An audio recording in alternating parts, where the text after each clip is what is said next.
Iron Telugu ఎందుకు వచ్చింది నాకు అది అంత ఉంపులు వచ్చి మొన్న బాగుంది, మన 2 క్రితం బాగుంది, అదే బాగుంది. మీకు ఏది పడితే కొంటే మీరు అసలు వినట్లు అసలు పిల్లలు ఏది పడితే కొనిసేవాళ్ళు కష్టం తెలియాలి.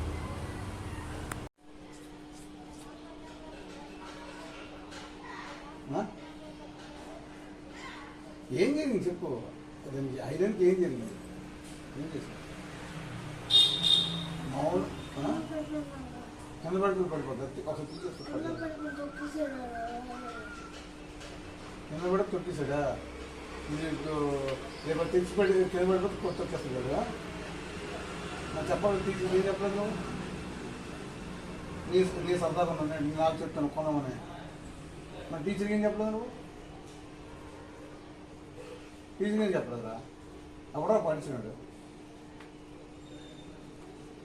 ఆడు కూడా అలా అంటే తొక్కేయాలి నువ్వు, గుర్తున్నట్టు రావట్లేదు కదా అది.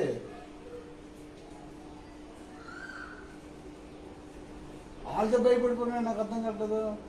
నీకేం చెప్పాను, మనం గట్టిగా ఉండేటట్టు ఉండాలని చెప్పాను కదా. సెల్ఫ్ డిఫెన్స్ లేకపోతే ఇంకెవరా నాకు అర్థం కాదు. కానీ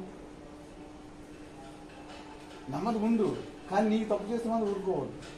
చూడ శాసనంలోనా ఆవిడ గోపిచంద్ అంటాడు, నాది కాంతి ₹1 ఇచ్చిన వదిలేస్తానా, నాదైతే చిల్లి గవ్వ కూడా వదలని చెప్పింది.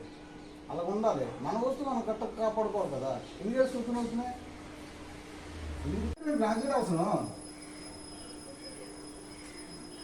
ఏం చూస్తున్నావు?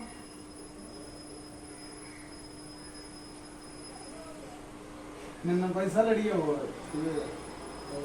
ఫ్రెండ్షిప్ బ్యాంక్స్, ఆ నింద అడగట్లేదు. నాకు నిరూపిస్తాను, నాకు కొలిసి ఇచ్చేదని చెప్పాలి, చేతి పడియలేదు.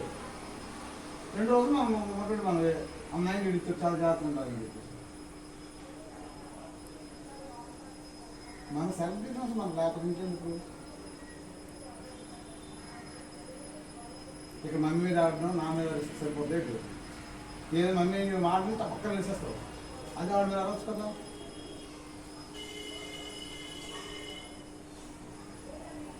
నీ వస్తువు నీకు ఫ్రెండ్షిప్ ఉండవు, నీకు ఆడుకో, నువ్వు ఆడుకో వద్దని చెప్పట్లేదు.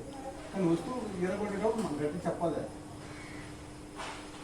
నా వస్తువు పట్టుకుని బాగోదురని చెప్పాలి. రాని ఒప్పుకోరు, మా మమ్మీ ఒప్పుకోరు, వస్తువు కూడా మనం అందరూ మాట్లాడుకోండి, చక్కగా సరదాగా వాడుకున్నాం, త్వరగా బయటకు రాడుకోండి. కానీ వస్తువు మనం మా కొడ కదా బుక్స్ కార్డు చనిపోతుందని చెప్పారు, మనం రాడి చెబితే మళ్ళీ మిమ్మల్ని పోలీసు ఉందని చెప్పారు. మీకు చెప్పాలండి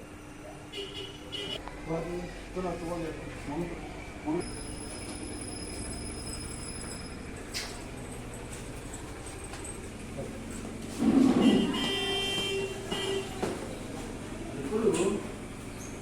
ఫోన్ మనం